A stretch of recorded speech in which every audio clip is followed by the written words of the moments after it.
¿Qué tal? Muy buenas tardes o muy buenos días, dependiendo del horario en que estén observando este video.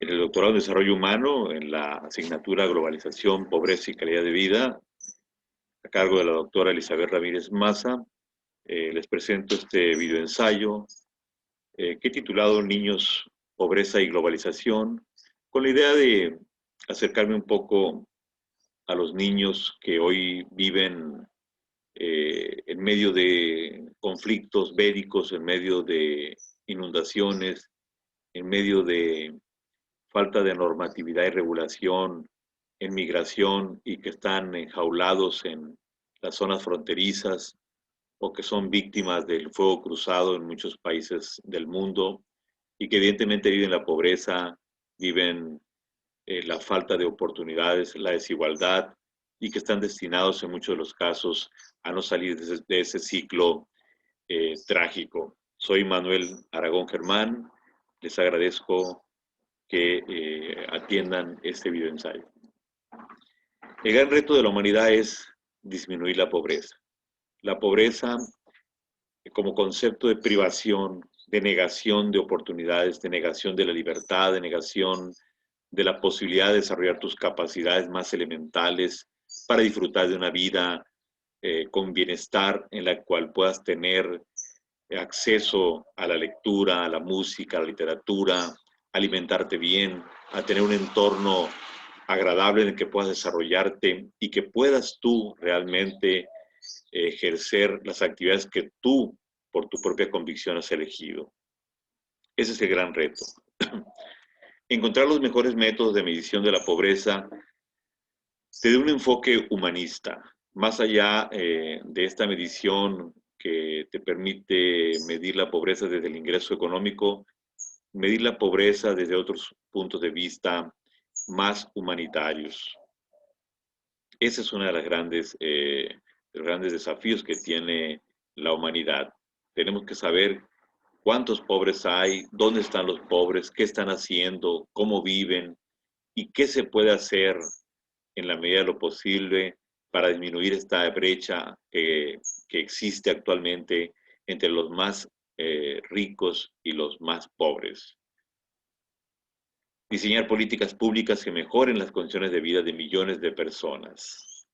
Se prevé que la pobreza extrema mundial aumentará por primera vez en más de 20 años en el 2020 como resultado de las perturbaciones ocasionadas por la pandemia del COVID-19 y agravadas por las fuerzas de los conflictos y el cambio climático que ya estaban desacelerando los avances en la reducción de la pobreza. La COVID vino a agudizar la pobreza en miles y miles de familias a nivel mundial. La fragilidad, los conflictos y la violencia en el mundo de los pobres. Casi la mitad de los pobres de África al sur del Sahara viven en solo 5 países, en Nigeria, en República Democrática del Congo, en Tanzania, Etiopía y Madagascar. Más del 40% de los pobres del mundo vive en economías afectadas por la fragilidad, los conflictos y la violencia, y se espera que esa cifra aumente al 77% en la próxima década. Esas economías representan el 10% de la población mundial. En esa fotografía podemos observar la imagen de un niño con una pistola en manos y es desgraciadamente el entorno en el que viven muchísimos niños actualmente en nuestro país, en México, en muchas regiones, en muchos estados. Todos los días nos levantamos con la información y con la noticia de que han desaparecido jóvenes, de que han muerto niños y que sigue la violencia y que evidentemente eso agudiza cualquier desarrollo que se pudiera generar en cualquier región del mundo. El cambio climático y la pobreza. Según estimaciones de nuevos estudios, el cambio climático llevará a la pobreza a entre 68 millones y 135 millones de personas para el 2030. El cambio climático es una amenaza grave y específica para los países de África, al sur del Sahara y Asia Meridional. Las regiones donde se concentra la mayor parte de la población pobre. En varios países, una gran parte de los pobres viven en zonas afectadas por conflictos y con un elevado grado de exposición a las inundaciones, como por ejemplo Nepal, Camerún, Liberia y la República Centroafricana. Eso también lo vivimos aquí en nuestro país. Hay muchas zonas de nuestro país donde todos los años hay inundaciones, donde los ríos se desbordan y evidentemente los que sufren más son aquellos que tienen asentamientos urbanos en las colinas, en las montañas, y en las imágenes que vemos por televisión siempre aparecen los más pobres, inundados, donde se les mojan sus pocas pertenencias y tienen que empezar prácticamente de cero. Esta imagen que vemos de un niño enjaulado es la imagen que todos los días aparece en televisión y que definitivamente no podemos ser ajenos a ella. Niños que están en la zona fronteriza, detenidos porque sus padres fueron capturados cuando intentaban cruzar la frontera, huyendo de los conflictos bélicos de su país, huyendo de la pobreza, buscando mejores condiciones de vida. Los niños quedan en el medio, quedan eh, sin ninguna posibilidad de poder desarrollarse, quedan prisioneros. Es realmente lamentable que uno de los países más poderosos del mundo, uno de los países más ricos del mundo, tenga en su zona fronteriza niños enjaulados, niños prisioneros, y que evidentemente son niños que fueron arrojados también por sus países en su desarrollo, países que han vivido en la corrupción, países que no han podido eh, desarrollar estructuras económicas, sociales y políticas que garanticen el bienestar de la población. Las autoridades detuvieron a 18.890 niños no acompañados en marzo, según la Oficina de Aduanas y Protección Fronteriza de Estados Unidos, cifra muy por encima de los máximos anteriores de 11.475 de mayo de 2019 y 10.620 de junio de 2014, reportados por la patrulla fronteriza que comenzó a publicar números en el 2009. Estas imágenes deben de desaparecer. Medir la pobreza y la calidad de vida en una aldea global. Han pasado 28 años desde la publicación del primer informe sobre desarrollo humano y los nuevos desafíos en materia de desarrollo humano, especialmente la desigualdad y la sostenibilidad, precisan mediciones concertadas y una atención analítica. La disponibilidad de datos se está ampliando con nuevas oportunidades para la innovación de las mediciones y el desglose y la posibilidad de establecer nuevas alianzas derivadas de la Agenda 030 para el Desarrollo Sostenible. Es importante tener claridad en este tipo de mediciones que van a permitir desarrollar mejores políticas públicas. Es evidente, en esta imagen vemos dos personas adultas mayores que probablemente tienen una calidad de vida.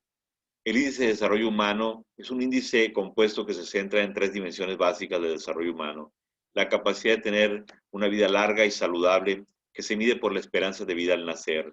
La capacidad de adquirir conocimientos, que se mide por los años promedio de escolaridad y los años esperados de escolaridad. Y la capacidad de lograr un nivel de vida digno, que se mide por el ingreso nacional bruto per cápita. Situación que desafortunadamente no vivimos en nuestro país, y los casos de deserción escolar son muy graves y muy lamentables. Muchísimos niños desertan diariamente de sus estudios, no tienen ánimos de seguir estudiando, no tienen las condiciones para seguir estudiando, y el porvenir que les espera es muy lamentable. Evidentemente que también las posibilidades de que tengan una vida larga y saludable también no son muy propicias. En un mundo complejo y más conectado que nunca, la pobreza de millones de personas toca a la puerta de todos. Las lágrimas de un niño que padece hambre no deben de ser indiferentes al mundo entero. En ese sentido, ha sido importante los estudios que indican los expertos en la materia para avanzar en qué se ha hecho y qué falta por hacer. El índice de desarrollo humano ha sintetizado en un solo número del progreso humano al combinar información sobre la salud, la educación y los ingresos de las personas.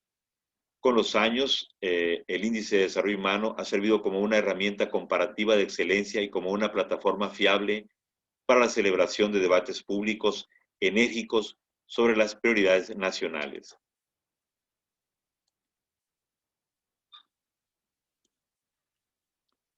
Es necesario incluir bueno, aquí se me adelantó la diapositiva, necesito retrasarla. Nada más que, bueno, aquí hay un detalle. Voy a tener que aquí aplastar aquí para irme aquí, para continuar en la narración. Como les comentaba, es importante que se sigan haciendo evaluaciones y mediciones que permitan tener con claridad cuántos pobres hay en el mundo y qué se puede hacer para sacarlos de ese nivel de pobreza. La conclusión es que la calidad de vida es un concepto multidimensional que busca evaluar lo que se considera una buena vida. Tener buenas condiciones de vida, sin duda, es un elemento determinante de la calidad de vida, ya que no puede hablarse de esta si no pueden satisfacerse las necesidades básicas. No obstante, la aportación del concepto de calidad de vida desde la perspectiva psicológica y sociológica es que la evaluación de una buena vida no se limita a la evaluación de estas condiciones, que implican una determinación externa del bienestar de las personas. Por lo tanto, es necesario incluir el bienestar subjetivo. Es necesario preguntarles directamente a las personas sobre su nivel de bienestar. Si bien estas respuestas están mediadas por una serie de factores psicológicos, pueden aportar información relevante acerca de la relación de las condiciones objetivas con el bienestar. De aquí pueden extraerse lecciones de política pública para mejorar la calidad de vida. Las voces discordantes evidentemente han apuntado a la imposibilidad de comprender adecuadamente los fenómenos de pobreza desde una óptica restringida exclusivamente al ámbito de lo material. De esa insatisfacción surge la concepción multidimensional de la pobreza y con ella la noción de pobreza humana que aspira a capturar de forma integral el fenómeno. Por su atención, muchísimas gracias y espero que en lo sucesivo sigamos teniendo ese tipo de reflexiones que sin lugar a dudas la materia de globalización, pobreza y calidad de vida nos ha dejado, nos ha arrojado al mundo de la búsqueda de respuestas ante un problema que aparentemente no se observa, pero que está ahí latente, está siempre hiriendo el corazón de miles de personas en el mundo. La pandemia de la COVID-19 vino a reflejarnos algo muy trágico. Las personas que se consideraban de clase media y que aparentemente estaban en un buen nivel de vida, ante una enfermedad como esta y que tuvieron que internar a sus seres queridos en hospitales privados, en terapia intensiva, y que tuvieron que gastar casi todo el dinero con el que contaban, pues quedaron otra vez en un nivel de pobreza que difícilmente podrán recuperarse. Esa es la realidad que se vive en muchas de las familias en el mundo entero. Gracias por su atención.